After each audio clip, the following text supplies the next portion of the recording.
Nexus CDJ and the DJM900 are a combination that's incredibly powerful. They became the industry standard a while ago. Every time there's a new model, there's new improvements that make me perform better. When I do get in the booth, I know I'm gonna play as good as I possibly can. I know where everything is, you know, I feel at home.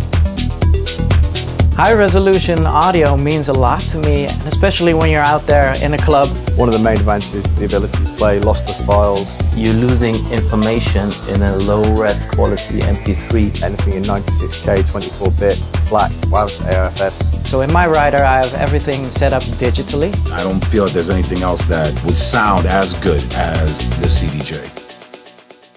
On the old CDJs, we had 3 hot cues. On the new CDJ, we now have 2 banks of 4.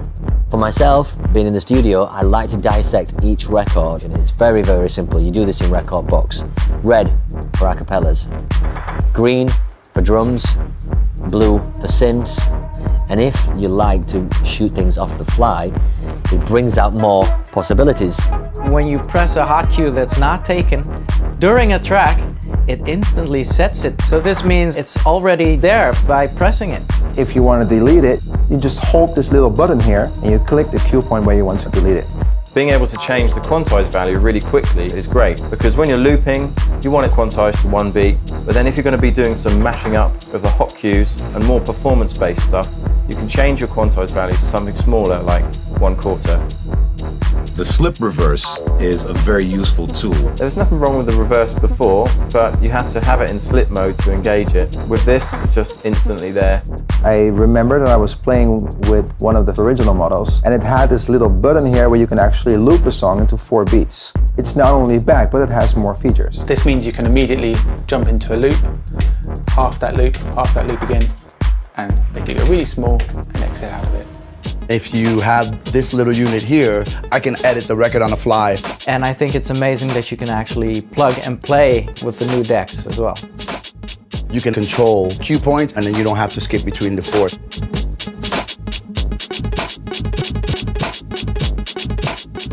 I can manipulate the music a lot more, and I can definitely have a lot more fun while I'm playing.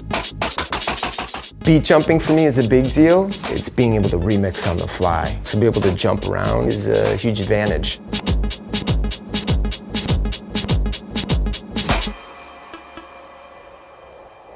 With the new touchscreen, it has become so much easier and faster. The ability to get to your tracks, the paging is just a lot more intuitive. And this is by far the biggest, brightest, crispest, cleanest picture we've ever had. So you can tell from the waveform when the beat drops or when the bass comes in by that it's red, and when all the frequencies simmer down, it'll get more towards blue.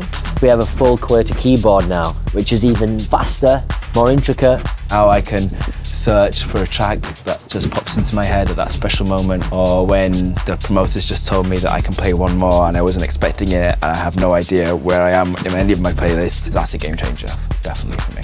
The shortcut button's great. You can get to your playlist and you can load your setting really quickly. Sometimes I'd find myself in a different section on a different hard drive or on the tag list, and I'd have to think, oh, where am I? Go back and go to that.